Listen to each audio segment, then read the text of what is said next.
just your brother. I am Sun, and you are the city. Sun City 101.9 FM. I like your world. It's news time on Sun City 101.9 Ondo Kingdom. The time is 7 o'clock.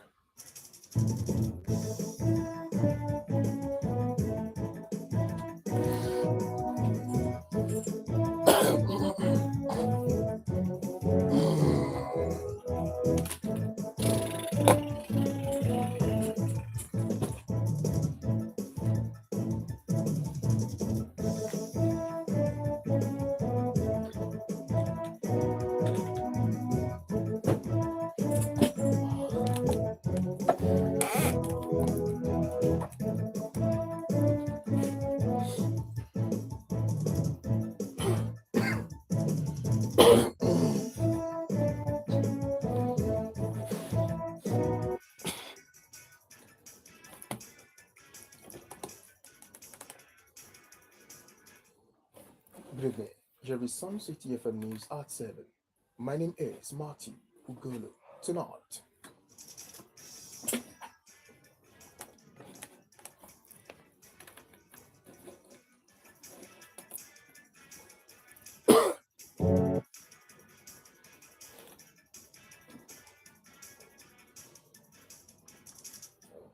President Tinubu tax envoys to improve Nigeria's global image. A court grants accelerated hearing in trial of alleged coup plotters. Iran officials meet Russian President Putin amidst war with US. Now the news in detail.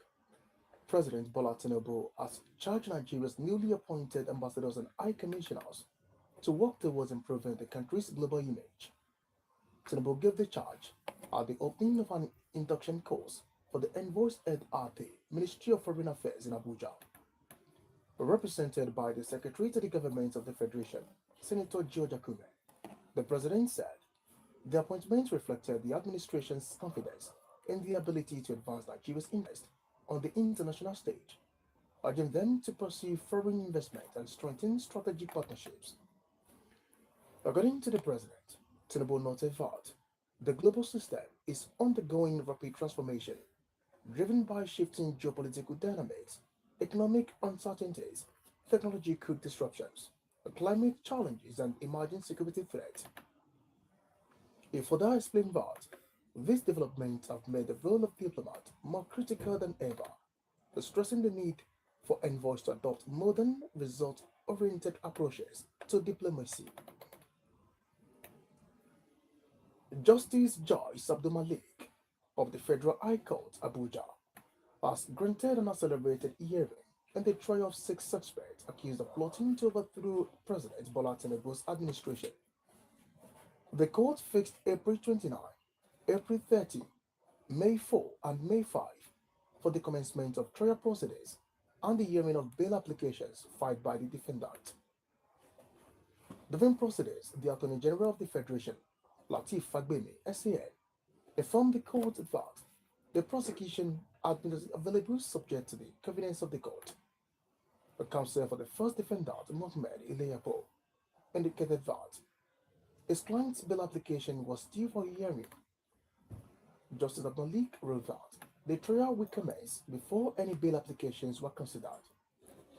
The defendants included Major General Ibrahim Ghana, retired, who was in a wheelchair, retired Naval Captain Eramos Victor, Inspector Ahmed Ibrahim, Zachary Umari, Buka Goni, and Abdulkadir Sani pleaded not guilty to the 13 count charge when it was read in their hearing. Following their plea of not guilty, Fagbemi asked that they be remanded in the custody of the Department of State Services (DSS) and for an expeditious trial. Justice Abdulmalik therefore ordered an accelerated trial and that the defendant be placed in the custody of the DSS. The United States Mission in Nigeria has cautioned Nigerian travelers against visa overstays, warning of broader consequences for future applicants. In a statement shared via its ex handle, the mission emphasized that Adherence to U.S. immigration regulations is critical to sustaining fair and open access for legitimate travelers. It noted that visa overstays or violations of entry conditions by individuals could negatively impact how applicants from the same country are assessed, potentially influencing future visa decisions. The mission highlighted that many Nigerians visit the United States for education, business, tourism, and family engagement, urging travelers to respect visa conditions throughout their stay. The Nigerian literary has unveiled plans to formally engage retired personnel in an effort to address rising violent conflicts across the country through mediation, conflict resolution, and community-based peace building. The Chief of Defense Staff, General Lufemi Uriede, disclosed this at the flag off of a mediation and conflict resolution skills training for veterans in Abuja. Uriede added that the initiative reflects a strategic shift towards strengthening non-kinetic approaches in addressing Nigeria's evolving security challenges, where violent conflicts are increasingly driven by local disputes and community tensions. It stressed that military operations alone cannot guarantee lasting peace, noting that early intervention, dialogue, and structured mediation remain critical to preventing escalation of violence. The deputy spokesperson of the House of Representatives, Philip Agbese, has called for improved funding and the timely release of appropriated resources to the military. Agbese made the remarks while speaking with newsmen in Abuja, where he also commended the leadership of the Chief of Defense Staff, Olufemi Oluyede, and the Chief of Army Staff, Wide Shuaibu, for what he described as a focused and result-driven approach to tackling insecurity. He noted that, although the armed forces have continued to show resilience in the face of evolving threats, their effectiveness depends largely on adequate and timely funding. Agbese added that the armed forces have recorded successes in degrading insurgents' capabilities, disrupting supply chains, and reclaiming territories previously held by non-state actors. He further stressed that sustaining these gains will depend on how efficiently funds are released. You are still listening to Sensitive FM News at 7. Still ahead, foreign, business, entertainment, and sport news. Please stay tuned. We'll be right back. Music, sports, culture, information, all for you at Sun City 101.9 FM.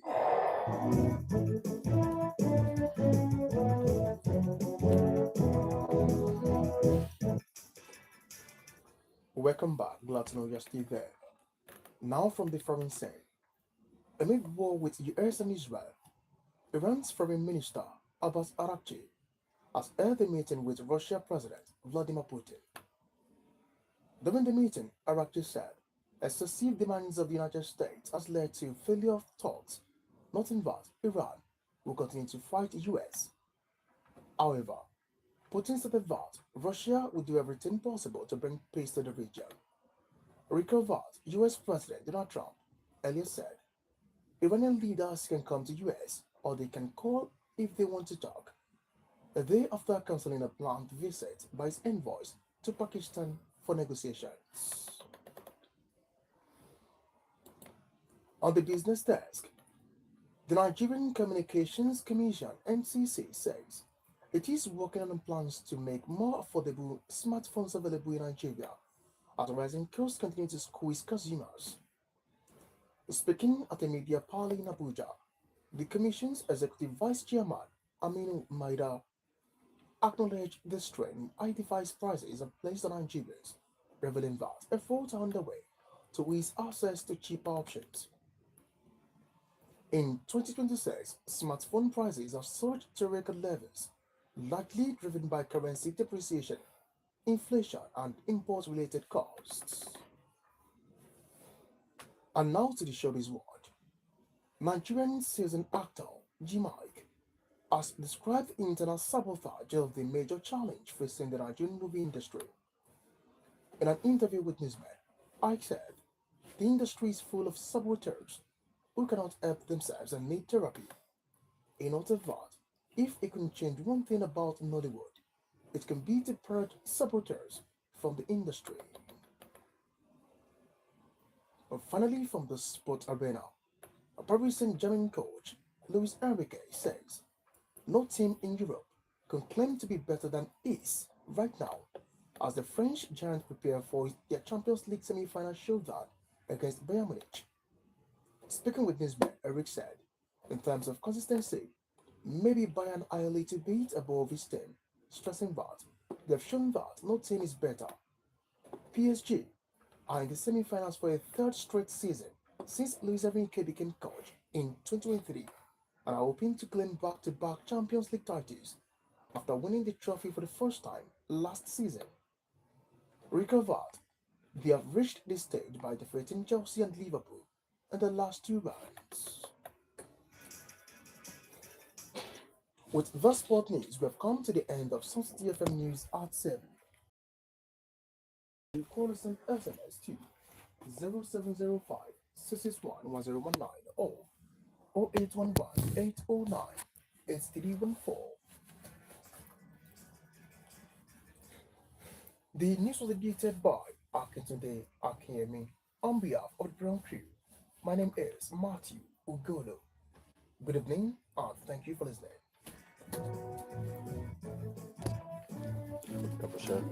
Yes, sir.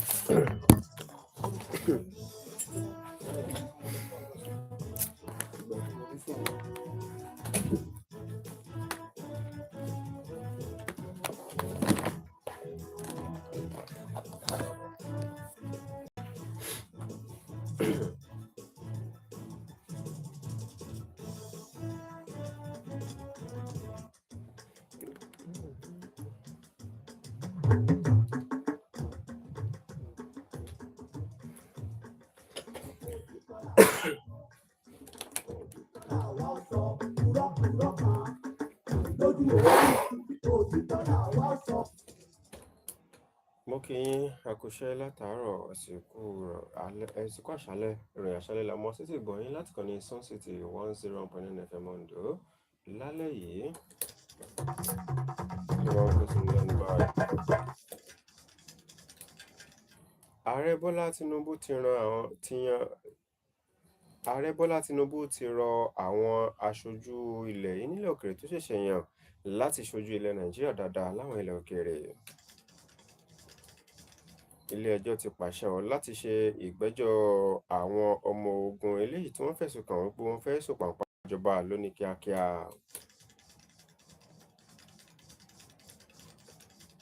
Àwọn aṣojú láti ilẹ̀ Iran ṣèpàdé pọ̀ pẹ̀lú ààrẹ orílẹ̀-èdè Russia látàrí ogun tó ń lọ láàrin orílẹ̀-èdè Iran àti ilẹ̀ Amẹ́ríkà. Ìròyìn ọ̀hún rèé lẹ́kùnrẹ́rẹ́ látẹnu Sadiq Bashir. Ààrẹ ilẹ̀ Bola Ahmed Tinubu òun náà ló ti rọ àwọn aṣojú ilẹ̀ Nàìjíríà láwọn ilẹ̀ òkèèrè tó ṣẹ̀ṣẹ̀ yàn báyìí láti ṣojú ilẹ̀ Nàìjíríà bó ti tọ́ àti bó ti ṣe yẹ láwọn ilẹ̀ òkèèrè ní ibi tí kálukú wọn ó ti máa ṣojú ilẹ̀ Nàìjíríà. Gẹ́gẹ́ bí ààrẹ Tinubu bó ti ṣe ń bá wọn sọ̀rọ̀ lásìkò níbi ìṣíde ìdánilẹ́kọ̀ọ́ kan eléyìí tí wọ́n ṣe fún àwọn aṣojú tuntun tó ṣẹ̀ṣẹ̀ yàn ọ̀hún nílé iṣẹ́ tó ń rí sí ilẹ̀ òkèèrè ńlẹ̀ Nàìjíríà nílùú Àbújá. Ààrẹ lẹ́ni tí akọ̀wé àgbà síjọba ilẹ̀ yìí Senator George Akume tí ó ṣojú fún òun náà ni ó ṣe lálàyé wípé kí àwọn aṣojú ilẹ̀ yìí ọ̀hún kan mọ̀ wípé àwọn náà ni wọ́n di òpó àti àṣà ilẹ̀ Nàìjíríà mú láwọn orílẹ̀-èdè ibi tí wọ́n fi wọ́n ṣojú sí. Ọ̀gbà bẹ́ẹ̀ gẹ́gẹ́ bí ààrẹ ti ṣe sọ di mímọ̀ yan ààrẹ Bọ́lá Tinubu ló wá ṣe lálàyé pé lásìkò ìbáyìí tó jẹ́ pé ní orí ìpèníjà òun náà ló ń kojú ilẹ̀ Nàìjíríà nípa ti ètò ọrọ̀ ajé, ètò ààbò, ìmọ̀ ẹ̀rọ ìgbàlódé àtàwọn nǹkan míì eléyìí tó ń kojú ilẹ̀ Nàìjíríà tó sì jẹ́ pé láwọn ilẹ̀ òkèèrè tó sì jẹ́ pé onírúurú orúkọ báyìí náà ni wọ́n pe ilẹ̀ Nàìjíríà ṣùgbọ́n kí àwọn aṣojú ọ̀hún kan dájú pé níhà tiwọn wọ́n ṣe tó tọ́ àti ohun tó yẹ o láti lè jẹ́ kí wọ́n mọ ilẹ̀ Nàìjíríà sí rere láwọn orílẹ̀-èdè níbi tí kò àwọn tí ń ṣojú ilẹ̀ Nàìjíríà. Wàyí o, adájọ́ ilé-ẹjọ́ gíga tó fìkàlẹ̀ sílùú Àbújá onídàájọ́ Joyce Abdulmalik gẹ́gẹ́ bí ó ti ṣe buwọ́lu ṣíṣe ìgbẹ́jọ́ lóní kíákíá fún àwọn 6 tí wọ́n fi ẹ̀sùn kàn lórí ìdìtẹ̀gbàjọba láti fẹ́ gbàjọba mọ́ ààrẹ Bọ́lá Tinubu lọ́wọ́. Gẹ́gẹ́ bí ilé-ẹjọ́ ṣe gbé bó ṣe fi òǹtẹ̀ lù láti bẹ̀rẹ̀ ìgbẹ́jọ́ ọ̀hún ní ọjọ́ 29 nínú oṣù kẹrin tí a wà títí di 30 nínú oṣù kẹrin bákan náà, tí yóò tún tẹ̀síwájú ní ọjọ́ 4 nínú oṣù karùn-ún títí di ọjọ́ 5 nínú oṣù karùn-ún ọdún yìí bákan náà. Gẹ́gẹ́ bí ilé-ẹjọ́ ọ̀hún ṣe wá sọ di mímọ̀ báyìí wọ́n bẹ̀rẹ̀ ìgbẹ́jọ́ ọ̀hún kó tó di pé wọ́n ṣe àgbéyẹ̀wò bóyá wọ́n gbà kí wọ́n gba béèlì wọn àbí bẹ́ẹ̀ kọ́. Nínú ìgbẹ́jọ́ ẹ̀ náà tó jẹ́ agbèfọ́ba àgbà nílẹ̀ Nàìjíríà amòfin àgbà Lateef Fagbemi òun náà ló ti ń ṣe lálàyé o pẹ̀lú àwọn ẹ̀rí mọ́jẹ̀mí tó eléyìí tó tẹ́ pẹpẹ rẹ̀ síwájú ilé-ẹjọ́ ọ̀hún. Ẹni tí ó jẹ́ olùjẹ́jọ́ àkọ́kọ́ Mohammed Eliapo gẹ́gẹ́ bí agbẹjọ́rò rẹ̀ tí ó ti ṣe ń pè fún láti gba béèlì rẹ̀ lásìkò wà tí ìgbẹ́jọ́ ń lọ lọ́wọ́ gẹ́gẹ́ bí onídàájọ́ Abdulmalik gẹ́gẹ́ bí ti sọ di mímọ̀ báyìí wípé wọn ò ní láǹfààní láti gba béèlì ẹnikẹ́ni nínú wọn o títí di ìgbà tí ìgbẹ́jọ́ náà tí ó bẹ̀rẹ̀. Gẹ́gẹ́ bí wọ́n ti ṣe fi orúkọ àwọn olùgbẹ́jọ́ ọ̀hún léde ọ̀gágun fẹ̀yìntì Ibrahim Gana àti ọ̀gágun fẹ̀yìntì Erasmus Victor àti Inspector Ahmed Ibrahim Zakiri Umar Bukar Goni àti Abdulkadir Sani. Wọ́n ní àwọn mẹ́tẹ̀ẹ̀ta gbogbo àwọn náà ni wọ́n fi ẹ̀sùn kàn tí wọ́n sì ní àwọn ò jẹ̀bi ẹ̀sùn 13 eléyìí tí wọ́n kà sí wọn lẹ́sẹ̀ lásìkò ìgbà tí ìgbẹ́jọ́ ọ̀hún ti ń lọ. Gẹ́gẹ́ bí wọ́n ti ṣe rawọ́ ẹ̀bẹ̀ síwájú ilé-ẹjọ́ ọ̀hún wò wípé wọn ò jẹ̀bi ẹ̀sùn ọ̀hún nígbà tí agbèfọ́ba àgbà ilẹ̀ yìí Fagbemi nígbà tí ó pè fún kí wọ́n fi wọ́n sínú àhámọ́ àrèmọ́dé ní àkóló àjọ ẹ̀ṣọ́ aláàbò DSS títí dìgbà tí ìgbẹ́jọ́ ọ̀hún tí yóò fi gbéra sọ. Wàyí o, olú-iléeṣẹ́ ilẹ̀ Amẹ́ríkà ńlẹ̀ Nàìjíríà náà ló ti ṣe ìkìlọ̀ fún àwọn ọmọ ilẹ̀ Nàìjíríà tí wọ́n ń lọ sí orílẹ̀-èdè tó ń ṣe ìrìnàjò lọ sí orílẹ̀-èdè Amẹ́ríkà wípé bí wọ́n ṣe ń lo ìgbà pípẹ́ yàtọ̀ sí ìgbà tí ìwé ìrìnnà tó ń bẹ lọ́wọ́ wọn ò tí ọjọ́ bá ti lọ lórí rẹ̀. Ọ̀nà eléyìí ò lè ṣàkóbá fún àwọn míì tó bá tún jẹ́ ọmọ Nàìjíríà tí wọ́n tún fẹ́ gba ìwé ìrìnnà lọ sí orílẹ̀-èdè Amẹ́ríkà. Gẹ́gẹ́ bí wọ́n ṣe fi léde lójú òpó ayélujára X àjọ ọ̀hún lónìí. Gẹ́gẹ́ bí wọ́n ṣe fi léde wípé àjọ tó ń rí sí wọlé àti jáde nílẹ̀ Amẹ́ríkà òun náà ló jẹ́ pé wọ́n ń wo bí àwọn tó jẹ́ ọmọ ilẹ̀ Nàìjíríà tí wọ́n lọ sí ilẹ̀ Amẹ́ríkà yálà fún àwọn tí ó lọ láti kàwé fún ìdókòwò àbí fún ìsinmi ráńpẹ́ àbí fún tó ní ṣe pẹ̀lú ọ̀rọ̀ mọ̀lẹ́bí o tí wọ́n bá sì ti lo àsìkò tó ju ọjọ́ tó ń bẹ lórí ìwé ìrìnnà tí wọ́n fún wọn lọ. Ọ̀nà eléyìí yóò ṣàkóbá fún ọmọ ilẹ̀ Nàìjíríà míì tí wọ́n bá tún fẹ́ gba ìwé ìrìnnà lọ sí ilẹ̀ Amẹ́ríkà. Wàyí o, iléeṣẹ́ ọmọ ogun ilẹ̀ Nàìjíríà ti tẹ́ pẹpẹ àwọn àlàkalẹ̀ báyìí o láti máa fi àwọn tí ó jẹ́ àwọn ọmọ ogun fẹ̀yìntì láti máa fi wọ́n há àwọn ibi tó ṣe ṣàǹkó láti máa di àwọn ikùn tó ṣe ṣàǹkó mú lójúnà láti mú kí ìtàkùrọ̀gàn àti ètò ààbò tó mẹ́hẹ tó ń fìlẹ̀ Nàìjíríà lápẹ́ báyìí o láti mú jẹ̀rọ̀dọ̀ ló mú mi gbàgbé.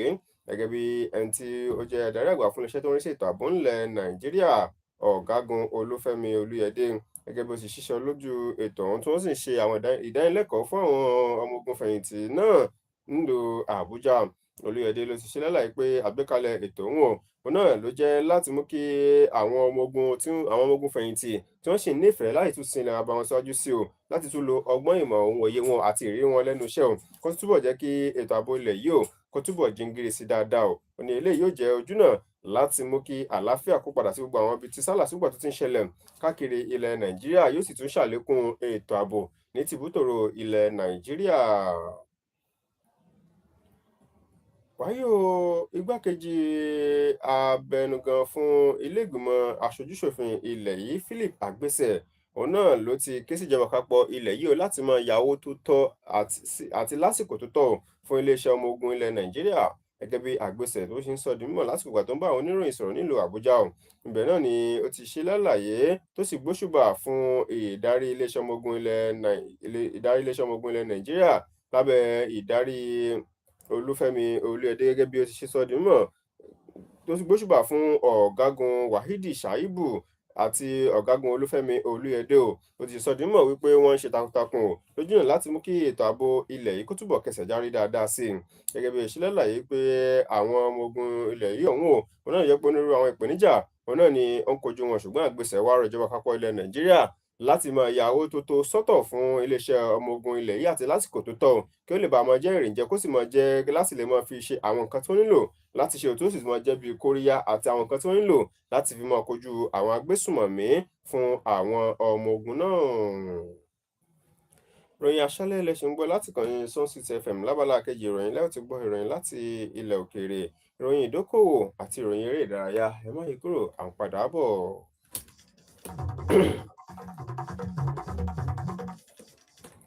Mo kí yín ẹ káàbọ̀ padà. Ìròyìn àṣálẹ́ ń tẹ̀síwájú. Ìròyìn láti ilẹ̀ òkèèrè. Ìròyìn fi léde wípé ní lójúnà láti fọ̀rọ̀ jẹ̀wọ̀ láàrin orílẹ̀-èdè Iran àti ilẹ̀ Amẹ́ríkà, mínísítà fún iléeṣẹ́ tó ń rí sí ọ̀rọ̀ ilẹ̀ òkèèrè ní orílẹ̀-èdè Iran òun náà ló ti lọ ṣèpàdé pọ̀ pẹ̀lú ààrẹ orílẹ̀-èdè Russia Vladimir Putin. Nínú ìpàdé ọ̀hún, òun náà ni mínísítà fún iléeṣẹ́ tó ń rí sí ọ̀rọ̀ ilẹ̀ òkèèrè lórílẹ̀-èdè Iran Abbas Araghchi gẹ́gẹ́ bí ó ti ṣe sọ di mímọ̀ wípé onírúurú àwọn àlàkalẹ̀ àti àwọn nǹkan tí ilẹ̀ Amẹ́ríkà tó ń béèrè fún òun náà ló ń fà á tí ìfọ̀rọ̀jọ̀wọ̀ láàrin ilẹ̀ Iran àti ilẹ̀ Amẹ́ríkà tí ó fi ń kùnà lọ́pọ̀lọpọ̀ gbà ọ́n. Gẹ́gẹ́ bí ààrẹ Putin ṣe wá sọ di mímọ̀ wípé òun tó wọ́n pé òun wà á gbọ́rọ̀ kan fi ṣàdá lórí bí àlàáfíà ó ṣe padà sí ẹkùn náà. Tí a bá gbàgbé, ààrẹ ilẹ̀ Amẹ́ríkà Donald Trump náà ni ó kéde ni ó sì mú àsọ̀rọ̀ dé bá ìfọ̀rọ̀jọ̀wọ̀ eléyìí tó yẹ kó wáyé láàrin àwọn aṣojú orílẹ̀-èdè Iran àti ilẹ̀ Amẹ́ríkà ní orílẹ̀-èdè Pakistan ní òpin ọ̀sẹ̀ tó kọjá o. Ní tó sì ṣe lálàyé wípé àwọn adarí orílẹ̀-èdè Iran ìjọba fẹ́ o láti fọ̀rọ̀jọ̀wọ̀ báyìí o kí wọ́n ké sí òun o, ìyún látẹnu ààrẹ Donald Trump. Ìròyìn ìdókòwò. Àjọ tí ó ṣàkóso ètò ìbáraẹnisọ̀rọ̀ nílẹ̀ Nàìjíríà NCC ló ní wọ́n ti ń gbé ìgbésẹ̀ báyìí lójúnà láti jẹ́ kí àwọn ẹ̀rọ ìbánisọ̀rọ̀ àtàwọn ẹ̀rọ alátagbà tí ó rọjú dáadáa tí owó rẹ̀ ò sì gúnpá kí ó dé sílẹ̀ Nàìjíríà ní bí àwọn ẹ̀rọ ìbánisọ̀rọ̀ ilé tí ń bẹ nílẹ̀ Nàìjíríà báyìí tó jẹ́ pé owó gegele náà ni wọ́n ń tà wọ́n. Gẹ́gẹ́ bí ó ti ń sọ̀rọ̀ pẹ̀lú àwọn oníròyìn nílùú Àbújá lónìí ẹni tó jẹ́ igbákejì alága fún àjọ ọ̀hún Aminu Maida, gẹ́gẹ́ bí ìsọdì mímọ̀ ni àwọn mọ ìpèníjà tí àwọn èèyàn ń kojú lọ́kàn-ò-jọ̀kan lójúnà láti rí ẹ̀rọ ìbánisọ̀rọ̀ tó jágara àti eléyìí tó lóra lò dáadáa. Gẹ́gẹ́ bí ó ti ṣe fi léde pé ní ọdún 2026 táwa yìí pé àwọn ẹ̀rọ ìbánisọ̀rọ̀ eléyìí tó wà lásìkò yìí òun náà ló jẹ́ pé owó gegele òun náà ni wọ́n ń tà wọ́n látàrí bí owó náírà ilẹ̀ bó ṣe ń di akúrẹ̀tẹ̀ lọ́jà àgbáyé àti bí owó nǹkan ṣe ń fò fẹ̀rẹ̀ sókè lọ́jà àgbáyé lójoojúmọ́ àti iye tí àwọn ọjà tán rà látòkèrè bí ti ṣe ń gbówó lórí pé òun náà ló fà á. Lákòótán ìròyìn eré ìdárayá.